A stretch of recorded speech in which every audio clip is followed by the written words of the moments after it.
L'éducation est l'action de développer un ensemble de connaissances et de valeurs morales, physiques, intellectuelles et scientifiques considérées comme essentielles pour atteindre le niveau de culture souhaité. Ce qui veut dire qu'elle est très importante dans la vie de tout être vivant. Aujourd'hui, tout le monde se pose la question de savoir est-ce que la génération actuelle est éduquée? Le véritable problème auquel tout le monde est confronté est l'employabilité. Et si de nos jours, les jeunes rencontrent d'énormes difficultés pour s'insérer professionnellement, allons nous dire que cela dépend de l'éducation qu'ils ont reçue. Cela nous permet de formuler la thématique suivante. Quel est le rôle de l'éducation dans l'employabilité certaine des jeunes? Et pour mieux en parler, nous avons sur notre plateau, et pour ce numéro de votre émission Parlons Emploi, Monsieur Dompéidan Benoît Célestin, opérateur économique dans le domaine du transport. Bonsoir monsieur. Bonsoir monsieur Constant. Vous êtes bien sûr sur la FIA TV, le numéro 1 de l'employabilité en Afrique. Bonsoir à tous et bonsoir à toutes. Monsieur Dompéidan, présentez-vous plus amplement à nos chers téléspectateurs. Je suis monsieur Dompéidan Benoît Célestin. Je suis également responsable de Registres bureautique.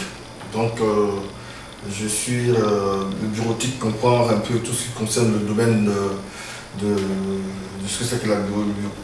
Mais ce que je voulais dire, c'est que en plus de cela, le transport également fait partie de notre domaine de compétences.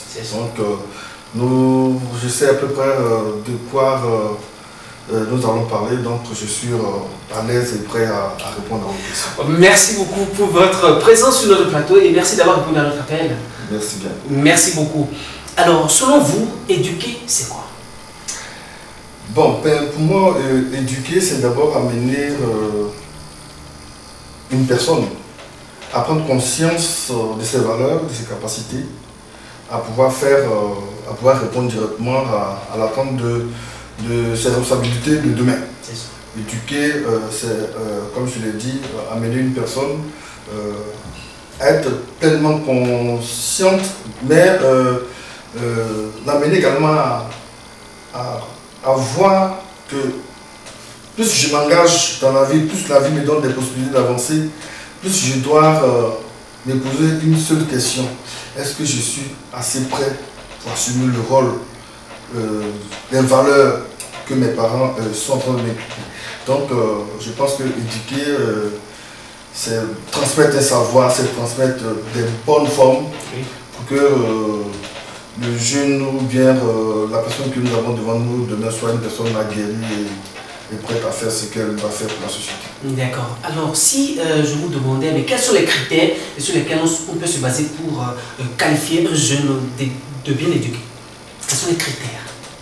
D'abord, je peux dire simplement la manière de ce jeune homme-là de se comporter dans la société. Un jeune bien éduqué, lorsqu'il vient vers vous, il y a d'abord son air, sa prestance, sa manière de vous approcher, sa manière de communiquer avec vous. Je dirais même que son habillement reflète un jeune homme bien éduqué peut avoir des trucs. Mais c'est une personne qui réellement sait ce qu'elle veut et sait comment amener l'autre à comprendre que je suis une personne et je suis prêt à ce que les choses se passent très bien en matière de communication et aussi en matière comportementale. Les deux éléments vont ensemble et je dis que le jeune bien éduqué aujourd'hui, c'est celui quand il vous voit arrive à vous marquer par le respect, cette énergie positive qu'il dégage tout en s'approchant de vous. Tout à l'heure, vous avez illustré par les jeunes qui utilisent le druide, qui se donnent cette coiffure-là. Donc, est-ce que nous pouvons retenir que l'apparence peut ne pas être toujours le reflet intérieur de la personne? Tout à fait, tout à fait. On peut avoir des trucs et être une personne de très bonne moralité, comme avoir des cheveux courts et puis être d'une moralité douteuse. Tout, c'est l'énergie positive que amène cette personne. Parce qu'un jeune qui n'est pas qui n'a vraiment pas reçu d'éducation, mais qui a raté les bonnes manières, je dirais que ce jeune-là, lorsqu'il vous voit, l'approche qu'il a vis-à-vis de vous vous montre que vous devez vous méfier. Bon, donc nous allons peut-être en parler un peu plus loin, mais le tout dépend déjà de la base. Les parents ont beaucoup de choses à se reprocher, nous parents avons beaucoup de choses à nous reprocher, et partant de ce principe-là, je dis que cela joue carrément sur tout le processus, tout le parcours de ce jeune qui, ma foi, n'a pas eu cette éducation qui l'aurait préparé à demain. C'est ça. Voilà. Alors si je vous demandais aujourd'hui, qu'est-ce que vous pensez de l'éducation des jeunes aujourd'hui? Parce que vous êtes d'une vieille génération, nous sommes de la nouvelle génération. Ma génération, je suis tellement fier de ma génération. En notre temps, le maître avait beaucoup de pouvoir. Le maître à l'école. Le maître à l'école. Quand on voit monsieur l'instituteur arriver, mais c'est avec empressement qu'on partait le saluer. Lorsqu'il avait un colis, même en dehors de l'école, on s'empressait d'aller prendre ce colis-là et l'accompagner chez lui à la maison. On ne peut pas, aucun élève ne pouvait se rebeller face à son maître, donc à son instituteur. Je parle déjà du primaire, mais au secondaire également. Lorsqu'on arrivait pour la première fois dans une classe de 6e, mais il y avait à cette époque une forme d'institution qui n'était pas cette légalisée, mais qui disait que l'élève qui arrivait pour la première fois dans une classe de 6e, on disait comment on allait l'utiliser. Ça consiste simplement à mater cet élève pour dire tu es venu trouver des aînés. Il faut te méfier, il faut être droit, il faut être poli, il faut être correct. Et ça se transmettait de génération en génération. Au jour d'aujourd'hui, je suis vraiment heureux de le dire, notre jeunesse, depuis le primaire, c'est comme si j'avais une forme de rébellion. Les parents sont totalement dépassés par la chose telle que les enfants n'arrivent pas à contrecarrer, sinon à redresser l'enfance, l'enfant rebelle. Et du primaire, on va au secondaire avec ça et ainsi de suite à l'université. C'est dommage. Dommage. D'accord. L'éducation est-elle en adéquation avec la formation que les jeunes reçoivent aujourd'hui? Bon, l'éducation, je dirais que pendant ces années d'étrise, l'éducation n'a pas toujours accompagné la formation, et la formation également était totalement, il y avait une adéquation entre la formation et l'emploi. On a formé des milliers de jeunes, on a formé, je dirais, des millions de jeunes à des emplois qui n'existaient pas. Et au jour d'aujourd'hui, quand on demande à ce jeune-là qui est diplômé soit de BTS, je ne sais quel autre diplôme, de faire un essai, mais c'est un désastre. Parce qu'il est coupé de la réalité, il ne sait pas de quoi on parle.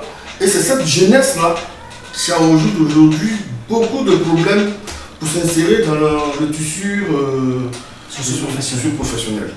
Mais pour aller un peu plus loin, je dirais que si nous voulons pouvoir trouver une solution à cette jeunesse-là, il faut impérativement que ce jeune-là qui a un problème d'emploi accepte d'aller encore à une formation, de s'auto-former. C'est-à-dire qu'il part à la recherche d'une formation plus qualifiante que ce qu'il a reçu, ne tenant pas toujours compte du diplôme qu'il a reçu.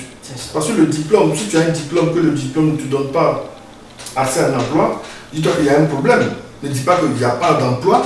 Il y a de l'emploi, les jeunes travaillent, les jeunes sont embauchés. Mais pourquoi est-ce que moi, mon diplôme n'est pas pris en compte? C'est la grande question qu'il faut se poser. Mais quand on se pose cette question, il n'est pas prêt. Au jour d'aujourd'hui, j'ai eu mon BTS en 2003. Et depuis 2003, je suis à la recherche d'emploi, je ne trouve pas d'emploi.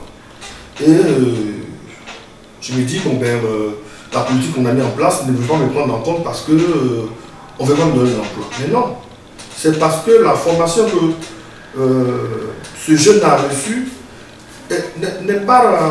n'a rien à voir avec les réalités du moment.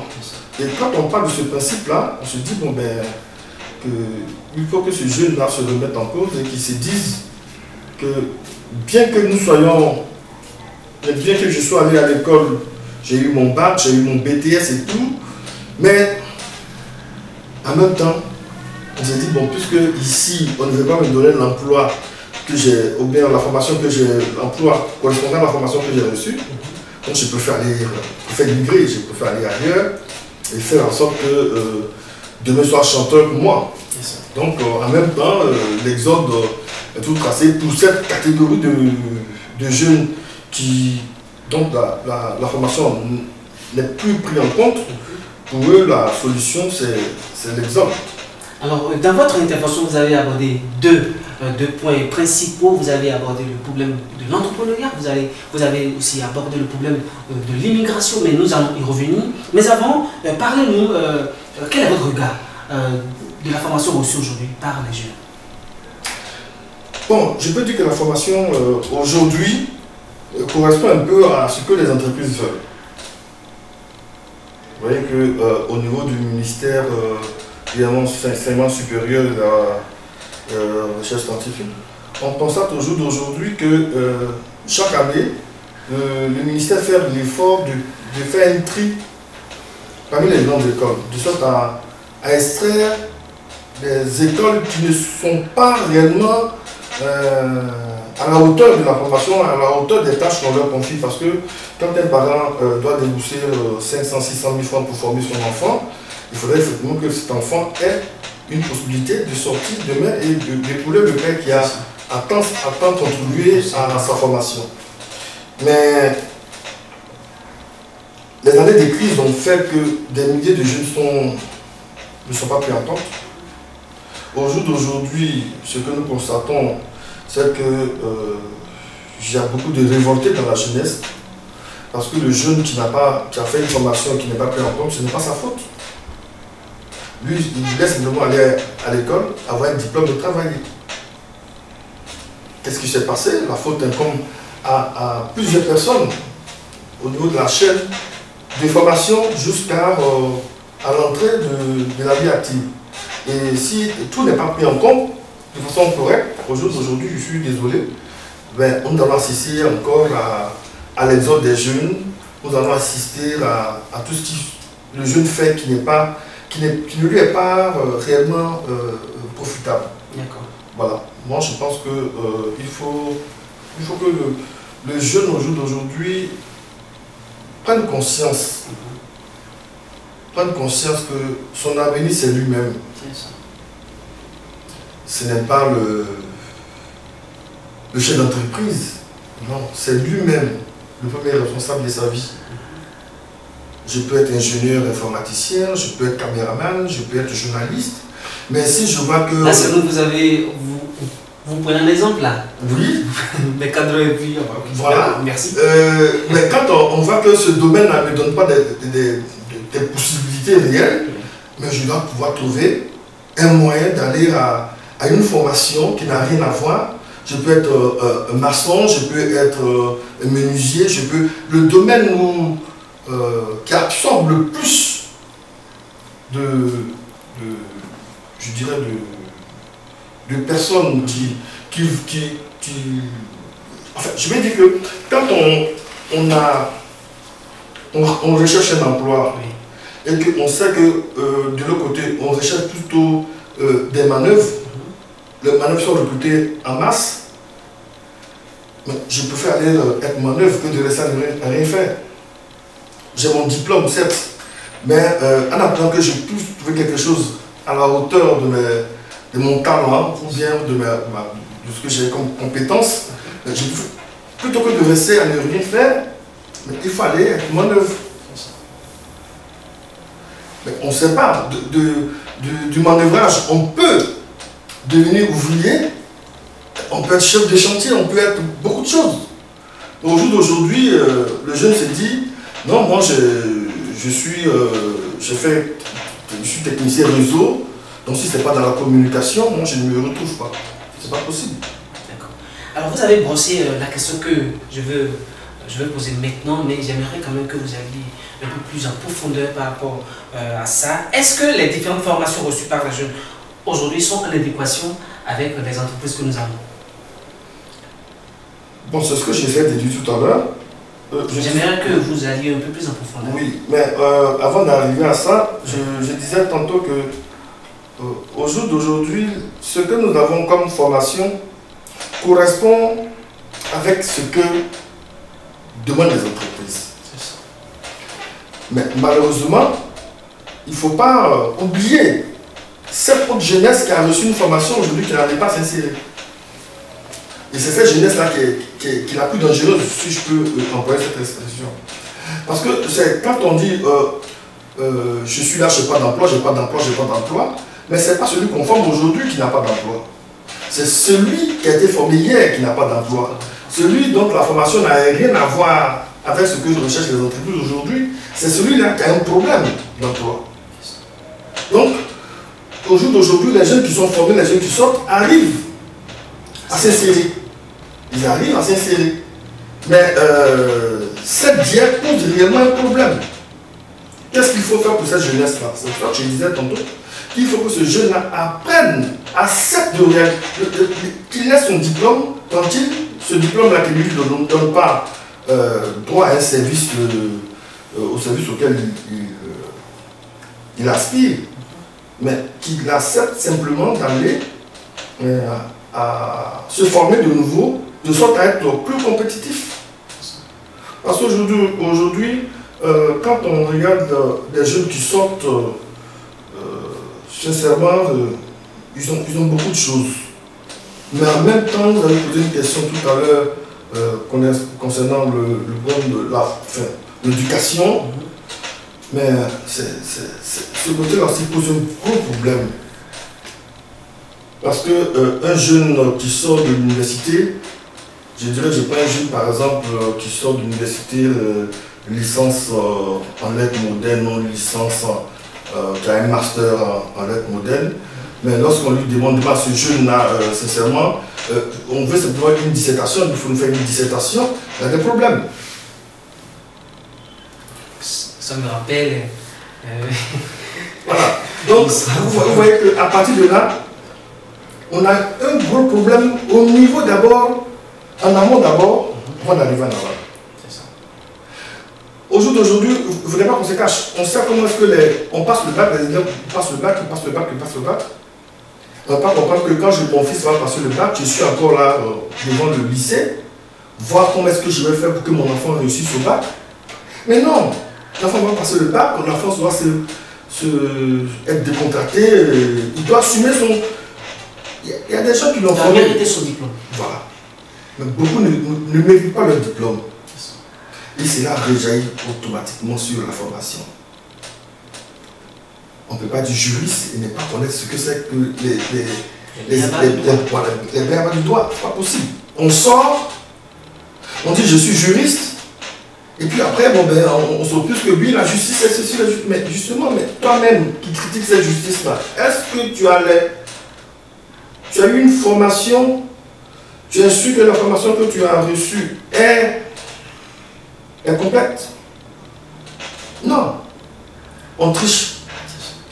Et quand on triche et qu'on vient, on tape par rapport d'une entreprise, on se dit, monsieur, vous allez me payer combien? Il y a la façon d'abord d'aller vers une entreprise, n'est-ce pas? Quand on va à une entreprise, il faut se retrousser les manches. On ne va pas pour dire, monsieur, vous allez me payer combien? C'est pas ça. Le chef d'entreprise, quand il regarde votre CV, il s'est dit, bon, mais effectivement, il a un très bon CV, et donc, bon, j'ai besoin de lui. Maintenant, vous parlez de salaire. Mais non. Allez-y d'abord convaincre ce chef d'entreprise-là de votre sérieux, de votre savoir-faire, et ensuite, le problème, il va se poser tout seul. Mais non, je vais avoir un bureau à moi, je veux un salaire de 500 ou 600 000 francs, je veux avoir une voiture de service, je veux... Donc, il exige tellement de choses que on se dit, mais celui-là, si je le garde le matin, il va créer un syndicat pour m'emmerder. Donc le chef d'entreprise aujourd'hui a besoin de jeunes qui réfléchissent et qui savent ce qu'ils veulent. Voilà. Donc moi je pense que pour être plus précis, l'information qu'on a aujourd'hui, ça va. Les jeunes s'en sortent, ça va. Mais le problème au niveau de l'éducation de base plombe ces jeunes-là. Beaucoup ne se retrouvent pas, et comme ils ne se retrouvent pas, il faut qu'ils créent des troubles. Des grèves par-ci, des grèves par-là. Et quand tu es fiché comme un gréviste, et quelqu'un perturbateur, c'est fini. Ton CV en prend un coup. Et demain, quand tu sors, on se dit, ce type-là, c'est un rebelle. Bon, le rebelle, on sait ce qu'il est, on le traite comme tel. Donc, tout de suite, nous avons des problèmes. Il faut que on fasse attention. La jeunesse d'aujourd'hui doit faire très attention à ne pas compromettre son avenir en voulant aller à des revendications qui n'ont rien à voir avec la vie que nous menons aujourd'hui. Le jeune doit penser d'abord, si j'ai un BTS en informatique, que mon ami là a un BTS en droit, ou bien je veux dire une licence en droit, et que l'autre par exemple est dans le domaine du bâtiment, on se regroupe. On essaie de monter une structure. On se dit, bon, toi qui es du droit, tu apportes ta compétence dans le domaine judiciaire. L'informaticien, toi, tu apportes ta part, et ainsi de suite. Donc, quand les trois se regroupent, ils forment une chaîne qui peuvent, à la longue, compléter avec d'autres compétences qui vont leur permettre effectivement de se prendre en charge et créer eux aussi des emplois. Et qui étaient sans emploi, aujourd'hui, sont créateurs d'emplois, pourvoyeurs d'emplois. Mais qu'est-ce qu'ils font? Ils attendent.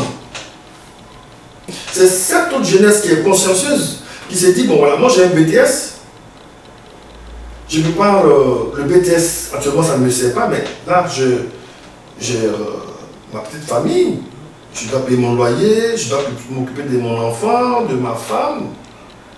Je préfère ne pas rester comme ça. Donc la meilleure solution que je puisse trouver, j'ai eu un permis de conduire, et j'ai le permis, et bon, voilà, je demande à un propriétaire de véhicule, tout le monde en voiture, je vais aller faire un bien taxi compteur ou quoi. Ce jeune-là travaille avec beaucoup de conscience et d'abnégation. Ce qui l'amène tout de suite à trouver un repère. Et si ça marche pour lui, il s'est dit non, mais ce diplôme-là, je l'ai eu pendant 4-5 ans, ça ne me servait pas, mais ici, là, j'arrive à m'en sortir, puisque à chaque fin du mois, j'arrive finalement à avoir peut-être 100, 150 000 francs, ce qui est mieux que rien. Voilà. Ce jeune-là, c'est un jeune qui a pris conscience, qui a eu une très bonne éducation, qui sait ce que c'est qu'avoir des responsabilités, donc il essaie de jouer son rôle, sa partition. C'est vraiment que celui qui n'a absolument rien tiré de la formation que ses parents lui ont donnée, ce jeune attend toujours. Il va accuser le gouvernement de ne pas mettre les structures, on va trouver que c'est ceci, c'est cela, et ça rentre dans un... On prend des connotations tout à fait politiques, n'a rien à voir avec le plan d'emploi et tout se mélange. Notre jeunesse on doit se reconcentrer, on doit savoir ce que nous voulons, pour nous-mêmes, qui sommes parents, mais ensuite pour eux. Parce que nous, notre passage s'achève. La relève, on s'inquiète de cette relève-là. On s'inquiète de cette relève. Pour réfléchir, il faut, M. Constant, pouvoir être serein. Vous écoutez aujourd'hui la musique que ces jeunes-là produisent. Oui, ça permet, mais je ne pense pas que ça permette à beaucoup de jeunes de réfléchir. Je ne vais pas dire que c'est de la cacophonie, mais certains se retrouvent dedans et d'autres pas. Alors, quand c'est comme ça, on se dit, mais on va où?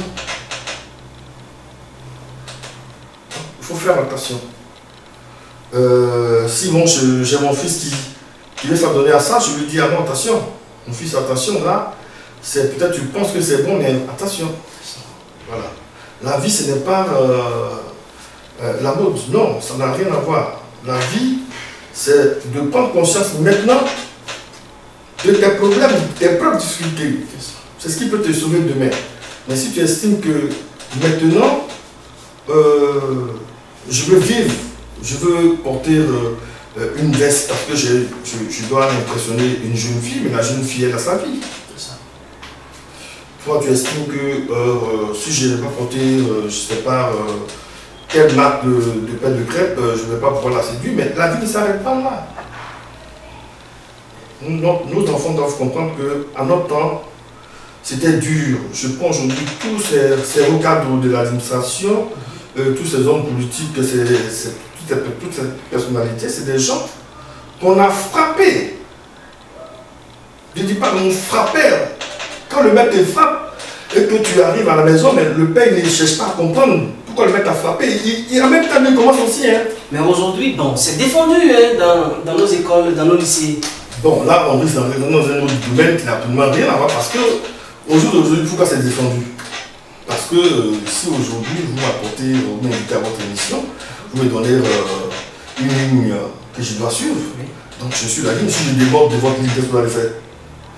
Non mais quand même, c'est parce que vous avez abordé ça que je suis revenu sur ça. Parce que vous avez dit qu'en votre temps, on vous frappait, n'est-ce pas? Justement, aujourd'hui, on ne frappe plus parce que, simplement, voilà. Le col, vous savez que le col a des partenaires. C'est ce que je voulais dire en fait. Le col a des partenaires. Et lorsque le partenaire qui se font, voilà, ces partenaires disent non, on n'a pas besoin d'employer la chicotte, on peut simplement. Mais je vais prendre un exemple. Prenez par exemple les livres, les manuels qui étaient édités au programme scolaire dans les années, je prends peut-être à partir des années 50, 60, 70. Et vous prenez ces mêmes manuels, les manuels qui sont aujourd'hui au programme d'aujourd'hui, mais quand vous regardez le contenu, sincèrement ça frappe. Aujourd'hui, c'est pas soutenu. C'est vraiment pas soutenu. Je suis au terre. Je suis prêt à prendre n'importe quel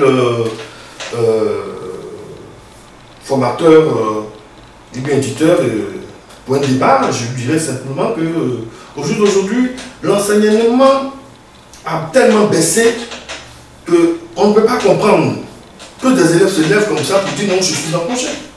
Lorsque vous abordez cet aspect, parce que cela entre vraiment dans le cadre de notre mission, lorsque vous parlez du niveau de l'éducation qui a baissé, est-ce que le fait que ce niveau-là soit baissé n'a pas une répercussion sur l'employabilité des jeunes?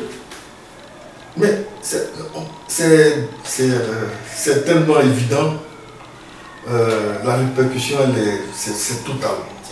C'est total. Et c'est pour cela que nos responsables politiques et administratifs, je dirais qu'ils pleurent pour cette jeunesse-là. C'est des larmes qui coulent. Quand un jeune, par exemple, se lève pour dire je suis en congé, je me donne des congés, ou devez aller en congé le 22, il dit depuis moi le 13, moi je suis en congé, je ne veux pas à l'école. Est-ce qu'il n'y a pas de légèreté dans l'éducation par rapport à ce fait-là? Vous savez, il y a un phénomène qui sévit de façon assez subtile. On dit qu'il y a une catégorie d'enfants qui sont en conflit avec les lois, qui sont en conflit avec la société. Mais c'est de tout ça qu'il s'agit. C'est de tout ça qu'il s'agit. Quand un enfant a un mauvais comportement, le parent lui-même pousse l'enfant à aller. Il estime que cet enfant-là, s'il reste, il va m'aider. Il faut aller au dehors. Allez-y jouer au dehors. C'est le dehors qui va l'éduquer, mais effectivement, le dehors joue le rôle du parent. Le dehors dit à cet enfant, je suis désolé, ton papa ne peut pas t'éduquer, mais moi j'ai une bonne éducation pour toi. Il faut être insolent, il faut être désobéissant, il faut aller où il ne veut pas que tu ailles. Et ainsi de suite. Donc cet enfant, il prend l'éducation de rue. Et quand il prend l'éducation de rue, il se sent à l'aise. Quand il n'est pas là, le père ne s'inquiète pas. Je vais prendre un exemple terre à terre qui se passe dans une école maternelle, donc je ne vais pas nommer ici. Comment vous pouvez comprendre que des parents prennent un enfant de 2 ans et demi, 3 ans maxi, le matin on va déposer cet enfant à la maternelle, Et on oublie, le parent oublie de venir récupérer cet enfant. L'enfant reste à l'école jusqu'à des fois à 20 heures. Le parent oublie son enfant. Le parent oublie son enfant. Ah, c'est intéressant. Et c'est après qu'on vient, on dit je veux mon enfant, je veux mon enfant. Et on court de partout, mon enfant est perdu. Donc quand on va à l'école, voilà l'enfant qui est là, qui pleure. Parce que tous ses amis sont partis.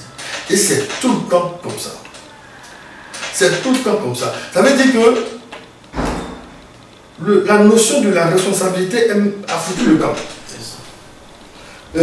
La formation qu'on donne aux enfants d'aujourd'hui, comme je le disais tantôt, le père même est passé de dire à l'enfant va jouer au dehors. Et le dehors s'approprie l'esprit et l'éducation de cet enfant. Donc le père lui est à l'aise à la maison, à faire je ne sais quoi. Mais l'enfant aussi est occupé au dehors à prendre la bonne éducation du dehors. Alors, après on vient dire que cet enfant est insolent. Mais non. À qui la faute? La faute ne revient pas à cet enfant. La faute revient au père qui n'a pas su jouer son rôle. Donc la société en tant que telle, ou bien je dirais certains parents, ont totalement démissionné dans l'éducation de leurs enfants. Et cela se fait voir.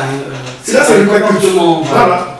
L'enfant, quand il arrive en 6e, même s'il est dernier, il n'a pas conscience qu'il est dernier, que ce soit humiliant. Il ne sait pas ce que c'est que l'humiliation. Puisqu'au deux, on lui a dit qu'il faut être insolent, rebelle, et tout. Bon, donc lui, il s'est dit non, mais ça se mérite ça. Alors, est-ce que la jeunesse de nos jours est consciente de ce mal dont elle souffre? Est-ce que la jeunesse est consciente de ce mal dont elle souffre? Une petite minorité. Une petite minorité. Une petite minorité. Ça n'est que 20. Il y a bien sûr à plancher. Beaucoup.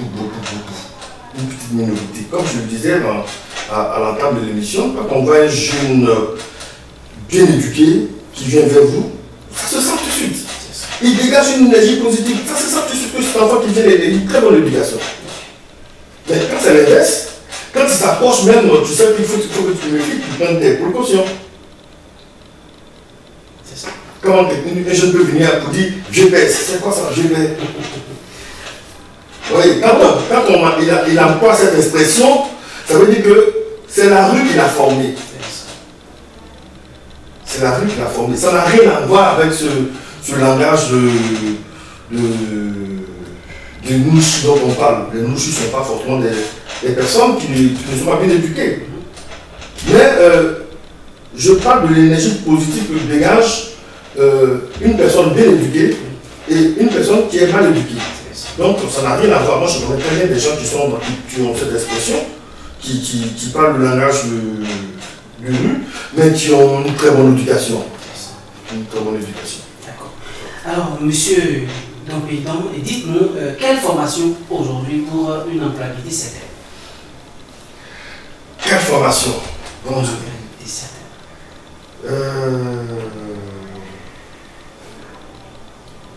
Aujourd'hui, on vient de classer la Côte d'Ivoire pays pré-émergent. Pré-émergent. Ça veut dire que il suffit que la jeunesse aujourd'hui doit regarder comment est-ce que la société évolue. Comment la société évolue. Aujourd'hui, quand on regarde même la manière dont les choses sont prises en compte, on parle nous avons des problèmes au niveau, je dirais peut-être, dans certains domaines de l'agriculture, les viviers, ça et là. Quand on parle d'autosuffisance alimentaire sur les bananes plantains, sur la tomate, sur les produits viviers de façon générale, voici déjà des pôles d'attraction. Puisqu'il y a un manque effectif. Aujourd'hui, nous avons sur le marché une surabondance de la banane plantaine. Mais à partir du mois de février, mars, c'est fini. C'est ça une denrée tellement rare qu'il faut débourser beaucoup de billets de mille pour l'avoir. Alors, comment est-ce que cette jeunesse-là, qui s'est dit qu'est-ce que je vais faire demain pour m'occuper de ma famille, mais voici. Nous avons le domaine est vaste où les jeunes peuvent s'insérer pour ne pas avoir à dire. Mais malheureusement, tout le monde veut rester dans un bureau. C'est ça le gros problème de gens. Voilà. Alors, établissez un lien entre éducation, formation et employabilité. Un lien. D'abord, au niveau de l'éducation, ce jeune-là qui a une très bonne éducation, quand on est éduqué, c'est qu'on prend conscience de certaines choses très tôt. Ce jeune-là, lorsqu'il va rentrer dans une école de formation, va d'abord allier conscience professionnelle déjà avec son futur. Donc il s'est dit, je vais à l'école, c'est pour que demain je sois quelqu'un. Pour moi-même d'abord, ensuite pour ma famille. Donc quand il rentre à l'école, il va avoir les meilleurs résultats possibles. Du coup, lorsqu'il va à la formation, il se donne toutes les chances possibles. L'amusement prend quelques minutes pour pouvoir se distraire, mais après la distraction nette, il revient au cours, de sorte à assimiler le maximum que ses apprenants lui mettent à sa disposition. Et lorsqu'il quitte sa formation, il réussit avec brio sa formation. Et quand il a une très bonne formation et qu'il se dépose sur le marché de l'emploi, tout de suite, oui, ça s'est fait de façon automatique. On a l'impression que c'est de la magie, mais simplement c'est parce que ce jeune-là, très tôt, savait ce qu'il voulait. Savait ce qu'il voulait. Il n'était pas là pour le show, les jeux. C'est pas ça son problème. Son problème, comment d'abord se prendre en charge et s'occuper de ses parents. Je dis que tout jeune qui a ces valeurs-là ne peut pas avoir un problème d'emploi, ne peut pas avoir un problème pour dire que oui, je suis au chômage, je n'ai pas de travail parce qu'on ne peut pas m'aider. Voilà. Alors, monsieur Dompéidan Benoît Célestin est notre invité du jour et nous lui disons merci. Merci beaucoup pour votre présence sur notre plateau pour ce jour. La dernière partie de notre émission s'appelle Clé obscure. Notre invité va piocher des questions inscrites sur le petit papier pour regarder droit dans la caméra et répondre à ces questions. Mais avant cette rubrique, nous revenons juste après cette page publicitaire.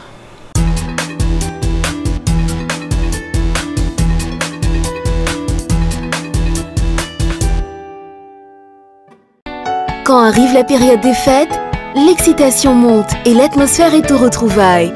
La nouvelle collection Extravagance se montre haute en couleurs et pleine de caractère. Vous n'avez pas peur des motifs visibles, des couleurs remarquables? Alors voici 12 pagnes, faits pour vous démarquer. Nouvelle collection Extravagance d'Uniwax à découvrir dans votre magazine 33, disponible dans le réseau de boutiques habituelles. Uniwax révèle l'élégance africaine. On aime tous gagner gros. Jusqu'au 29 décembre 2017, avec Orange Money Côte d'Ivoire, tentez de gagner une maison par mois et chaque semaine, des smartphones ou des télévisions. Pour jouer, c'est facile. Plus vous faites de retrait d'argent entre 2000 et 1 500 000 francs ou de transfert vers un autre compte Orange Money en Côte d'Ivoire, plus vous cumulez des points et plus vous augmentez vos chances de gagner. Vous rapprochez de l'essentiel. Orange.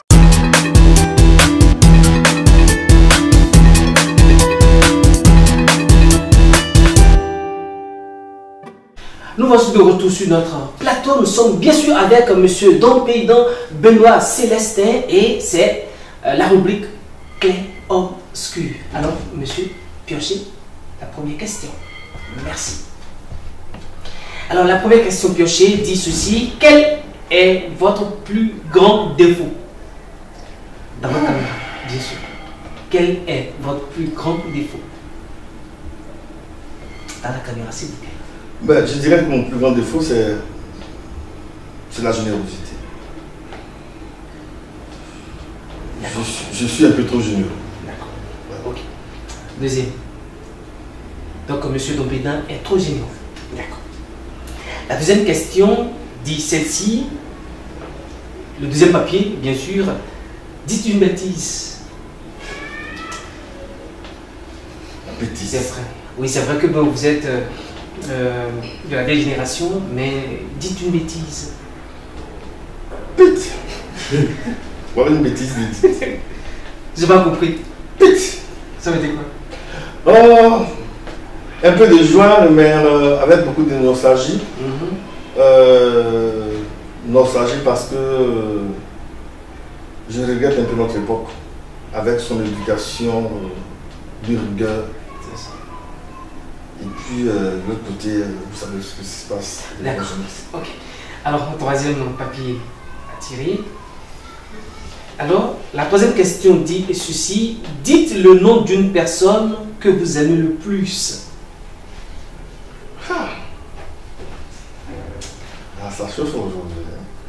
Bon, d'accord. La personne que j'aime le plus aujourd'hui. Oui. Ça doit sortir spontanément, monsieur Topi. Oui, ça devait sortir spontanément, mais je risque de faire beaucoup de jaloux. Bon, je dirais que c'est d'abord mes enfants.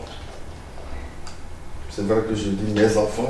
J'aurais dû dire mon tel enfant, mais j'adore mes enfants par-dessus tout.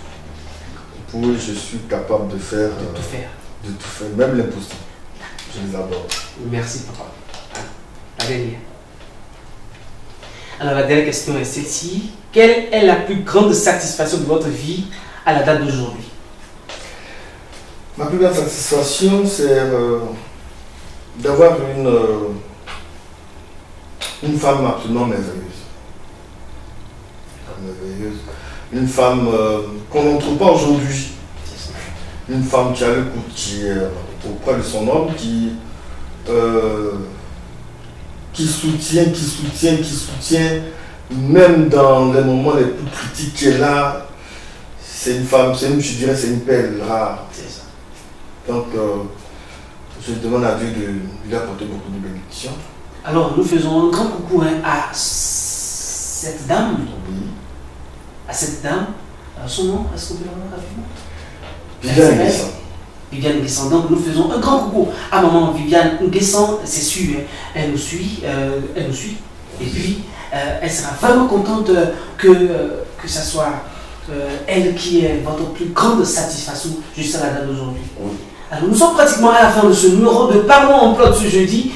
Monsieur Dopédan, votre mot de fin. Mon mot de fin serait qu'au jour d'aujourd'hui, nos enfants comprennent qu'il n'y a rien à aller à la rébellion. Il faut simplement se remettre en cause. Aller à l'école, être assidu, suivre ses cours correctement, passer ses examens et avoir de bons diplômes pour que demain, on n'ait pas à regretter sa vie. Il faut simplement être sérieux. Et puis, écoutez beaucoup les parents. Parce que le parent, lorsqu'il dit qu'il ne veut pas bien ceci, c'est pas toujours peut-être qu'il a raison, mais en partie il a raison. Donc nous devons les écouter et leur donner, leur laisser jouer le rôle de parents pour que demain soit meilleur pour eux-mêmes. D'accord. Alors, quel est le rôle de l'éducation dans l'employabilité? Certaines des jeunes, c'est de ça que nous allons parler aujourd'hui avec M. Dopédan Benoît Célestin. Nous disons merci à Adou, nous disons merci à Kofi Jean Constant Isabelle, c'était moi. Au prochain numéro.